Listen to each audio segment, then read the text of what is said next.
Hər birimiz ətrafımızda, bəlkə də elə öz ailəmizdə eyni mənzərəni görürük. Adi siqaret zərərlidir deyib, daha rəngli, daha ətirli görünən elektron cihazlara keçid edənlər günbəgün artır. Azərbaycan Tibb Universitetinin alimləri bu istiqamətdə maraqlı bir işə başlayıblar.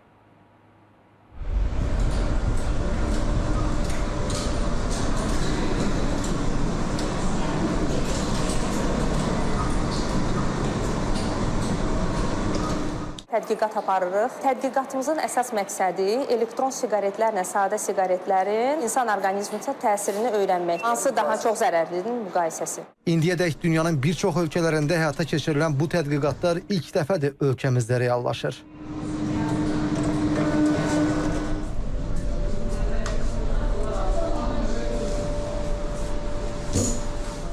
Bu prosesdə iştirak etmək istəyən elektron və adi siqaret çəkən şəxslər Tibb Universitetinin Tədris Terapevtik Klinikasının mərkəzi laboratoriyasına müraciət edə bilərlər.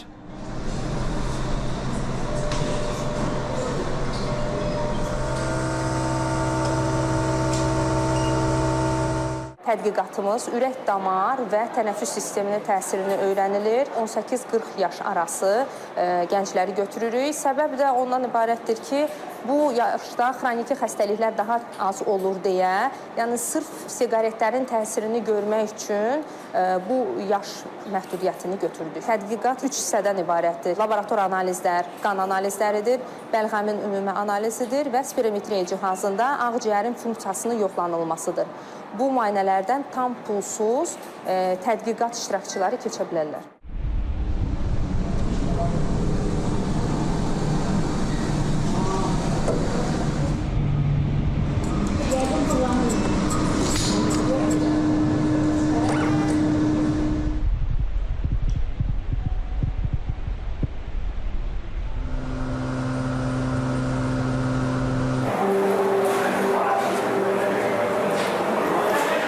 Prosesi əyani formada göstərmək üçün təbii ki, xahiş etdim ki, məndən nümunə götürsünlər. Amma məsələ burasındadır ki, bu tədqiqatlarda könüllülük prinsipli ilə iştirak etmək istəyən hər bir vətəndaşın məlumatları qorunur. Yəni, burada məxfilik siyasəti həyata keçirilir. Yəni, heç bir vətəndaş narahat olmasın ki, onun bu məlumatları hər hansı formada kənara sızacaq.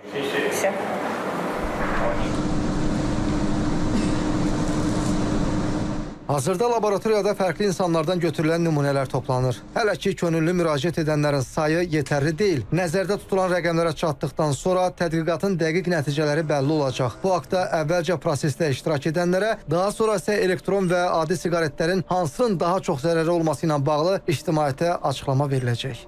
Gündüz Vaqifoğlu, Rüfət Əliyev, İTV Xəbər.